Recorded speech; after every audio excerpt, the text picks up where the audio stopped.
toujours. Hein. Trop de déchets là. Bah, visiblement, on a encore du travail. Attends, on va régler ça.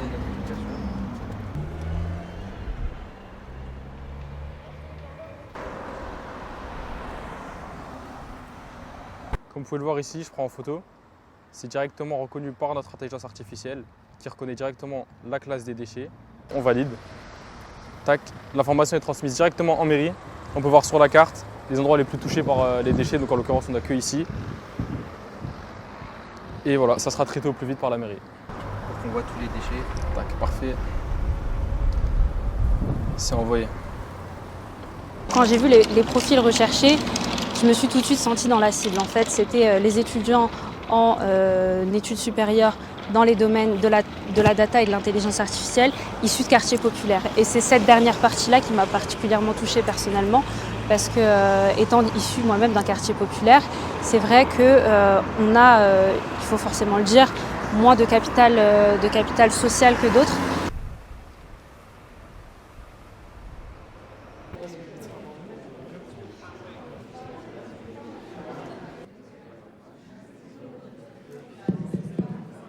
Et ce monsieur m'a fait confiance à ma vision que je vous présente. C'est un programme qui vise à créer des vocations.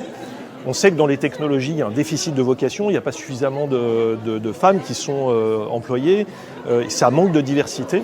Et donc ce programme qui vise en fait à créer des modèles en fait, pour donner envie aux enfants et aux jeunes de s'engager dans ce type de carrière, qui sont à la fois des carrières dans lesquelles ils peuvent avoir un impact sur la société, ils peuvent travailler sur des projets utiles et puis dans lesquels ils peuvent aussi se réaliser personnellement. Ils vont vous présenter leurs travaux avec un aspect très concret, vous allez le voir. Le gaspillage est très lié au taux de satisfaction. Donc on avait regardé le gaspillage. Par exemple, comment est-ce qu'on lutte contre le gaspillage alimentaire à la cantine? Par exemple, comment est-ce qu'on prévoit la dégradation de la voirie pour pouvoir engager les investissements pour ne pas avoir de nids de poules qui peuvent derrière provoquer des accidents. Donc vous voyez, c'est autant de sujets sur lesquels on doit moderniser nos façons de fonctionner dans les mairies et où l'intelligence artificielle peut être mise au service des pouvoirs publics. Atelier en cyberharcèlement.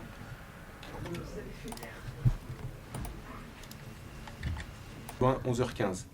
À 11h15, de 11h15 à midi 15, ils sont sur la scène centrale.